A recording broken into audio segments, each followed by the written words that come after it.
नमस्कार दोस्तों, यह भारतीय न्याय संहिता 2023 के 23 का लेक्चर 1 है, जिसमें यह बताया जाएगा कि अपराध क्या है, अपराध की आवश्यक तत्व क्या है, अपराध की परिभाषाएं क्या कौन सी हैं, जो महत्व पीसीएसजे और एपीओ के लिए। यह वीडियो पीसीएसजे और एपीओ के लिए महत्वपूर्ण एवं उपयोगी है। चलिए शुरू करते हैं। अपराध की अवधारणा सदैव लोकमत पर आधारित होती है। इसका मतलब यह है कि अपराध का जो कंसेप्ट है वह पब्लिक ओपिनियन पर है। इसका तात्पर्य कि एक से जब अधिक व्यक्तियों के प्रभावित होने की बात होती है किसी भी कृत्य से, ठीक है, तो वह अपराध की श्रेणी में आएगा। और जो विधि में उसको निषिद्ध किया गया हो, उस कृत्य को निषिद्ध किया गया हो और उसको अपराध की श्रेणी में रखा गया हो, तो यदि वह कृत्य उस कृत्य को किया जाएगा तो वह विधि का उल्लंघन माना जाएगा और उल्लंघन होने की वजह से ही वह अपराध की श्रेणी में आ जाता है।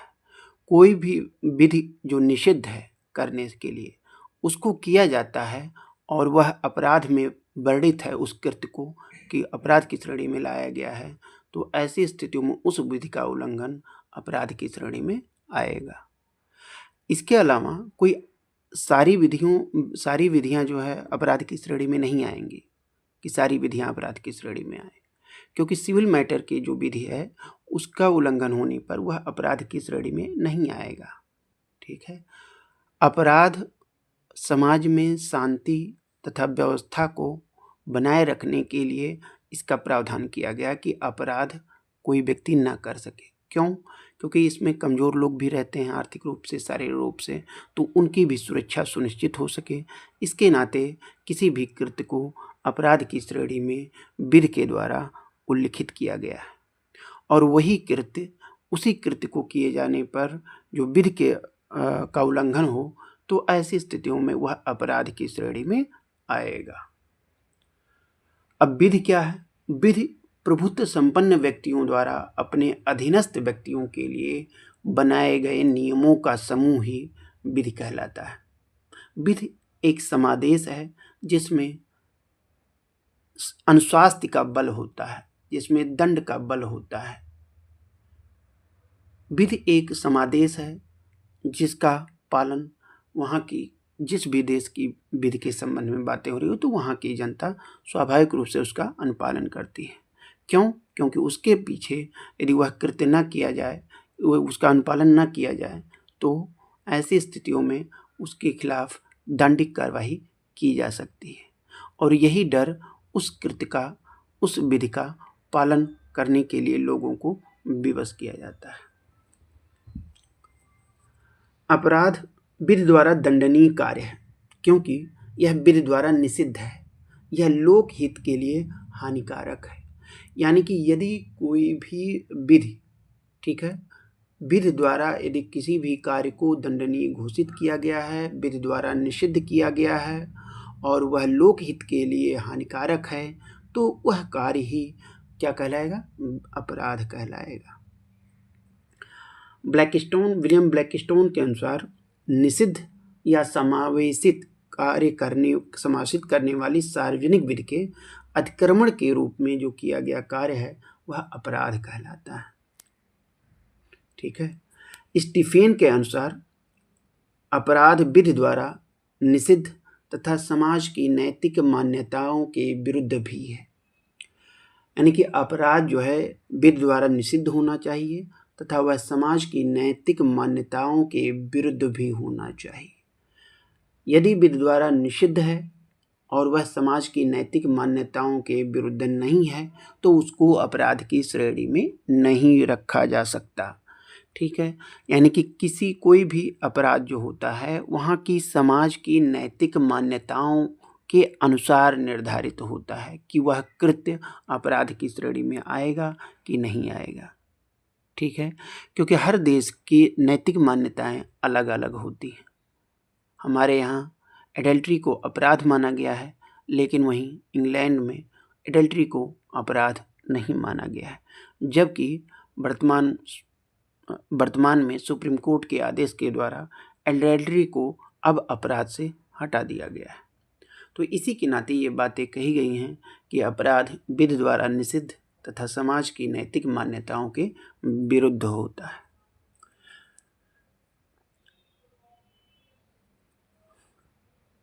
एक अपकार जिसमें पैरवी क्षतिग्रस्त पक्ष या उसके प्रतिनिधियों के स्वविवेक पर की जाती है तो वह दीवानी मामला कहलाता है, और वह अपकार जिसकी पैरवी शासन या उसके अधीनस्थ व्यक्तियों द्वारा की जाती है वह अपराध है, ऐसा ऑस्टिन का कथन है।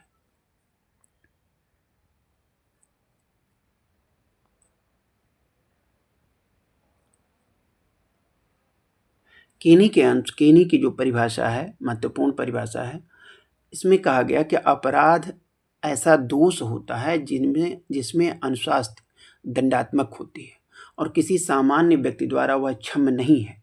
यदि वह क्षम्य है तो केवल सम्राट के द्वारा। चूंकि यह इंग्लैंड के विचारक थे तो उनका विचार उस इंग्लैंड की स्थिति के अनुसार जहाँ राजवंशीय शासन था, यानी कि लोकतंत्र नहीं था, राजतंत्र था, तो उसके अनुसार उन्होंने कहा कि उसको क्षम्य करने का अधिकार केवल सम्राट के पास होता है, क्योंकि यह माना जाता था कि राजा के द्वारा दिया गया आदेश ही विधि कहलाता है। तो ऐसी स्थितियों में उसको क्षम्य करने का भी अधिकार राजा के पास होता था। बुलफेंडेन कमेटी के अनुसार अपराध वस्तुतः विधिशास्त्र की ऐसी शाखा है जिसके अनुसार समाज में लोक शांति और शिष्टाचार बनाए रखना है। इसका कार्य सामान्य जनों को, विशेषकर जो आर्थिक तौर पर दूसरों पर निर्भर हैं या अकुशल हैं, कमजोर हैं शारीरिक रूप से, उन्हें उत्पीड़न और भ्रष्टाचार से बचाना है जो उनके लिए हानिकारक हो सकते हैं। विधि का लक्ष्य होता है शांति को प्राप्त करना, न्याय को प्राप्त करना, उचित को प्राप्त करना। यह विधि का लक्ष्य है। विधि एक साधन है और न्याय, उचित, शांति, यह सभी उसके लक्ष्य हैं। अपराध के आवश्यक तत्व। अपराध के 4 आवश्यक तत्व हैं। पहला ह्यूमन बीइंग यानी मानव, दूसरा दुराशय यानी कि मेंसरिया, तीसरा है आपराधिक कृत्य या लोभ, एक्टस रियस, और चौथा है क्षति, इंजरी। मानव को बीएनएस की धारा 219 में परिभाषित किया गया है और दुराशय को कहीं भी बीएनएस में या इसके पहले आईपीसी में भी परिभाषित नहीं किया गया था।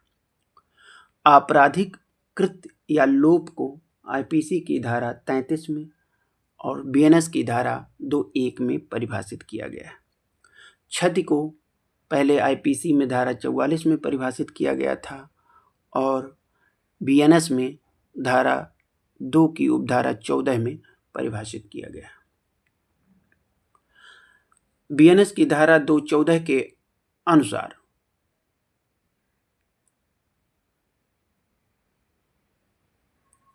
मानव का मतलब यह है कि जो जीवित प्राणी है, जीवित प्राणी वाले ह्यूमन बीइंग, यानी कि किसी जीवित मनुष्य के द्वारा ही अपराध किया गया माना जाता है, कुछ आपवादिक स्थितियों को छोड़ करके।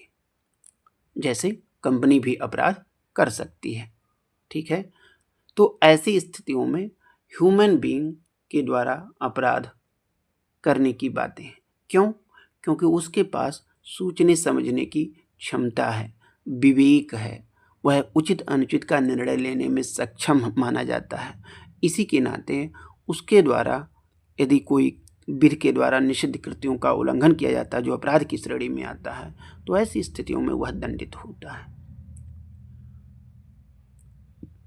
मानव में कोई भी हो, है ना, चाहे वह 18 वर्ष या उससे कम आयु का ही क्यों ना हो, तो उसके द्वारा किया गया कृत्य अपराध माना जाता है, भले ही जनरल एक्सेप्शन के तहत उसको छूट दे दी जाए, लेकिन उसके द्वारा किया गया कृत्य अपराध की श्रेणी में रखा गया है। यानी कि यदि 7 वर्ष या उससे अधिक का व्यक्ति भी अपराध करता है तो ऐसी स्थितियों में उसको अपराध से छूट तो दिया जाता है। 7 वर्ष से कम उम्र या 7 वर्ष तक के व्यक्तियों को छूट दिया गया है, लेकिन यदि 7 वर्ष से अधिक है और 12 वर्ष से कम का है तो ऐसी स्थितियों में उसकी समझ के अनुसार उसके कृत्यों का निर्धारण किया जाएगा कि वह उस समय जब कृत्य कर रहा था तो क्या वह उस संबंध में, उस परिस्थिति और परिणाम के संबंध में उसको जानकारी थी कि नहीं। तो इस तरह से देखा जाए तो कोई भी मानव है तो यदि उसके द्वारा द्वारा निषिद्ध कृत्यों का उल्लंघन किया जाता करके कार्य किया जाता है अपराध की श्रेणी में जो हो, तो ऐसी स्थितियों में वह अपराध उसके द्वारा किया गया माना जाएगा। दुराशय, दुराशय को संहिता में कहीं भी परिभाषित नहीं किया गया। दुराशय एक न्यायिक निर्णयों के माध्यम से इसको स्पष्ट किया गया है और बीएनएस में जहाँ भी धाराओं में ज़रूरत पड़ी है वहाँ आशय, कपटपूर्वक, स्वेच्छाचारिता इस शब्दों का प्रयोग करके उसकी पूर्ति की गई है, लेकिन दुराशय को कहीं भी स्पष्ट रूप से एक्ट में यानी बीएनएस में परिभाषित नहीं किया गया है। आपराधिक कृत्य या लोप को धारा 2(1) में बीएनएस की परिभाषित किया गया है। 2(1) में कृत्य का मतलब यह है कि लोप, यानी कि ऐसा कृत्य, आपराधिक कृत्य वह कहलाता है जो क्या है कि कृत्यों की आवली हो। कृत्य का मतलब कृत्य की आवली और लोप का मतलब लोपावली, यानी कि लोपों की श्रृंखला हो, कार्यों की श्रृंखला हो, तभी उसको कृत्य की परिभाषा में रखा गया है। और यदि वह कृत्य अपराध की श्रेणी में है तो आपराधिक कृत्य या आपराधिक लोप कहलाता है। अब हम आते हैं क्षति की बात। क्षति को आईपीसी की धारा 44 में परिभाषित किया गया था, जो अब धारा 2(14) में परिभाषित किया गया है। क्षति की श्रेणी में 4 प्रकार की चीज़ें आती हैं। वो कौन कौन है? शारीरिक क्षति, मानसिक क्षति, संपत्ति की क्षति और ख्याति की क्षति। ये सभी क्षतियाँ जो है, इस तरह के जो कृत्य हैं, इस तरह की जो हानियाँ हैं, यह क्षति की श्रेणी में आता है। और रिष्टि में भी इन चारों हानियों का उल्लेख किया गया है, जो धारा 318 में है और पुरानी धारा 415 में था। अब दुराशय क्या है? दुराशय मेंस रिया की जो उत्पत्ति है वह ऑस्टिन के उपदेश से मानी जाती है, ऑगस्टाइन के उपदेश से मानी जाती है। दुराशय की उत्पत्ति ऑगस्टाइन के उपदेश से मानी जाती है। दुराशय के 2 आवश्यक तत्व हैं: किसी कृत्य को करने का आशय और उन दशाओं का ज्ञान जो किसी कृत्य को दोषपूर्ण बनाते हैं। यानी कि जिस भी कृत्य को करने का आशय हो, यानी कि बिना आशय के कोई भी कृत्य आप कर रहे हैं और उससे किसी को नुकसान होता है तो वह अपराध की श्रेणी में नहीं आएगा। और दूसरा, उन दशाओं का ज्ञान जो किसी कृत्य को दोषपूर्ण बनाते हैं।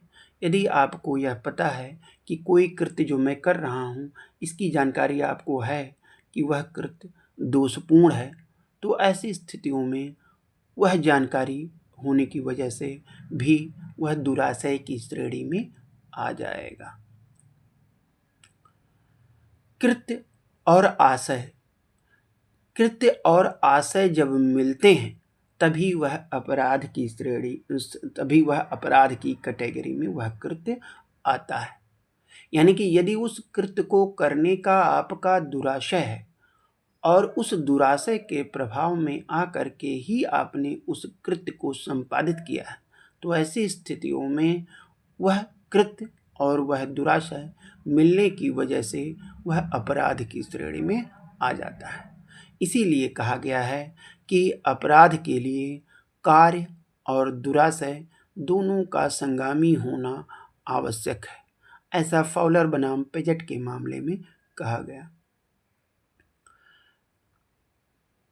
जब कोई व्यक्ति किसी विशिष्ट परिणाम को यानी कि जब कोई व्यक्ति किसी विशिष्ट परिणाम को कारित करने के लिए कार्य करता है तो ऐसी स्थितियों में यह कहा जाता है कि वह उस आशय से कार्य करता है। यानी कि जब तक किसी विशिष्ट परिणाम को कारित करने के लिए कार्य नहीं किया जाता तब तक उस कृत्य को करने पर यह नहीं कहा जा सकता कि वह उस आशय से किया है, क्योंकि किसी विशिष्ट परिणाम को जब कारित करने का इंटेंशन होता है तो आप उसके लिए उस दिशा में उस चेष्टा से काम करते हैं और आपके आशय के अनुसार वह कृत्य संपादित होता है, इसलिए आप उसके लिए दोषी माने जाते हैं और इसी के नाते वह आपके आशय के द्वारा किया गया कार्य माना जाता है। यदि परिणाम पूर्ण इच्छित नहीं है, आशय के लिए परिणाम का पूर्ण इच्छित होना जरूरी है। यदि पूर्ण इच्छित नहीं है तो वह साशय नहीं हो सकता या आशयित नहीं हो सकता या साभिप्राय नहीं हो सकता। वह कार्य केवल ऐच्छिक हो सकता है। केवल इच्छा मात्र होने से किसी भी व्यक्ति को किसी भी कृत्य के लिए दोषी नहीं ठहराया जा सकता, क्योंकि आशय में इच्छा और प्लस उसको करने की दृढ़ता का तत्व ज़्यादा होता है। यानी कि जब इच्छा प्लस दृढ़ता दोनों जुड़ते हैं तब ऐसी स्थितियों में वह साशय में कन्वर्ट होता है, इंटेंशन में कन्वर्ट होता है। यानी कि केवल इच्छा ही आपको किसी भी कृत्य के लिए दोषी नहीं ठहरा सकती यदि आपको उसको करने का आपका आशय ना रहा हो। क्यों ऐसा? क्योंकि इच्छा में दृढ़ता का तत्व जब कम रहता है तो वह केवल इच्छा होती है, लेकिन जब इच्छा में दृढ़ता का तत्व सम्मिलित हो जाता है तब ऐसी स्थितियों में वह जो है इंटेंशन में कन्वर्ट हो जाता है। इसका मतलब यह है कि उस इच्छा को पूर्ण करने की प्रबलता बहुत अधिक होती है।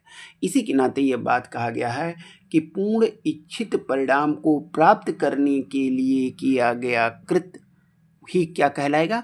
आशय कहलाएगा। यानी कि साभिप्राय उसको कहते हैं। इसी वजह से अब बात आती है कि जब तक मस्तिष्क की दोषपूर्ण स्थिति नहीं होती है, यानी यदि वह दोषपूर्ण मस्तिष्क जो है दूषित नहीं है किसी भी कृत्य को करने के संबंध में, तो कोई भी कृत्य किया गया हो तो वह अपराध की श्रेणी में नहीं आता।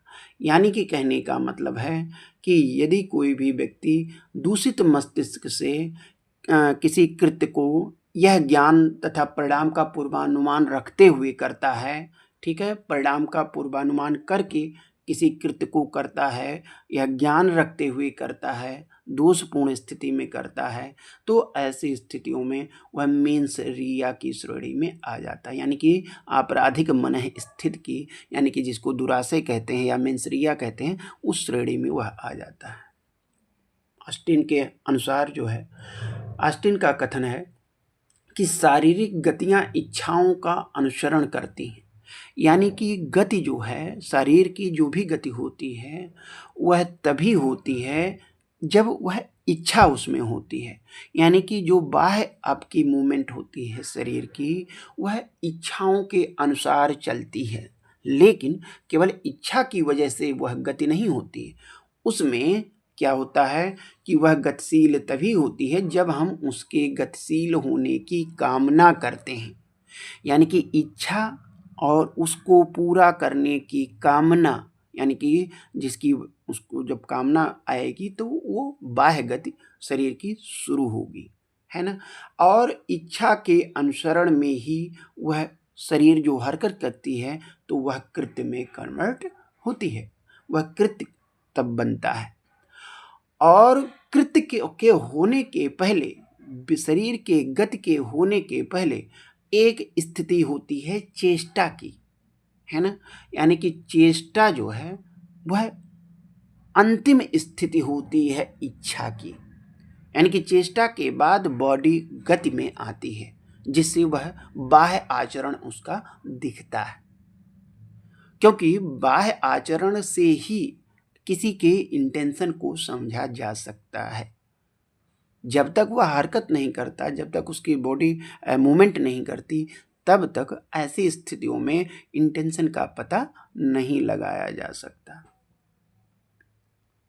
चेष्टा इसी के लिए कहा गया है कि चेष्टा तथा कृत्य के अतिरिक्त एक इच्छा भी होती है, जो दोनों की जननी होती है।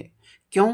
क्योंकि इच्छा पहले होती है, उसके बाद चेष्टा होती है, और इच्छा होने की वजह से ही चेष्टा होती है।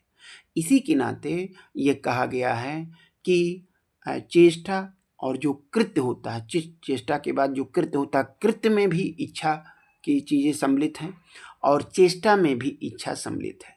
इसी के नाते ये कहा गया है कि चेष्टा तथा कृत्य के अतिरिक्त एक इच्छा भी होती है, जो दोनों की जननी होती है। अभिलाषा क्या होती है? अभिलाषा में कि जब किसी भी इच्छा में कामना जुड़ती है, उसको करने की प्रेरणा बढ़ती है, तो वह अभिलाषा होती है। जिनका कृत्य अनुसरण करते हैं, मात्र ऐसी अभिलाषाएं जो किसी बिना किसी बाहरी साधन के अपना लक्ष्य पूरा करती हैं। ठीक है,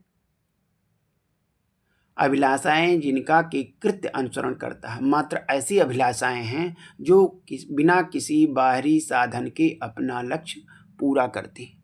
अभिलाषा का मतलब है कि उसको उस इच्छा को पूरा करने की कामना अंदर रह जाना, वो अभिलाषा है।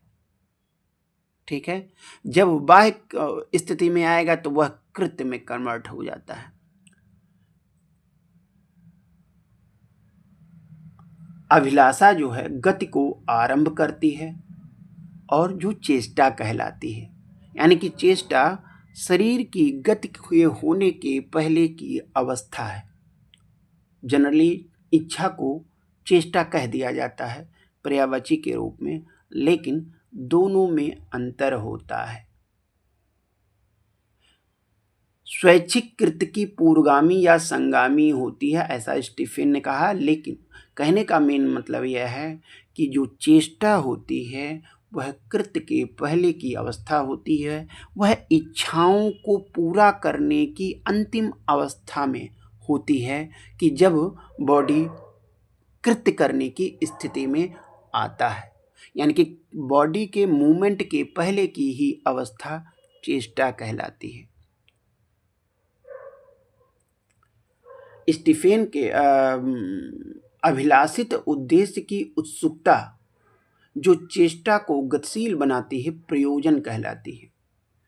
यानी प्रयोजन का मतलब यह है कि जिस अभिलाषा को आप रखते हैं, उस अभिलाषा से जिस उद्देश्य को पूरा करने की इच्छा रखते हैं, उसको पूरा करने की उत्सुकता आपके अंदर रहती है, जिससे आपकी चेष्टा होती है उस कृत्य को पूरा करने, उस अभिलाषा को शरीर के माध्यम से पूरा करने के लिए, तो ऐसी स्थितियों में ही वह प्रयोजन कहलाती है। प्रयोजन का मतलब यह है कि उद्देश्य से है। ठीक है, उद्देश्य को पूरा करने के लिए जिस माध्यम से वो उद्देश्य पूरा होता है, वह आपका लक्ष्य होता है। ठीक है, यानी आशय जो है लक्ष्य का, उद्देश्य का अंतरस्थ स्थिति है, और जो उद्देश्य है वह बाह्य होती है ना। यानी कि कहने का मतलब है आशय लक्ष्य होता है और उद्देश्य या हेतु, उसका बाह्य जो उद्देश्य है वह बाह्य होता है।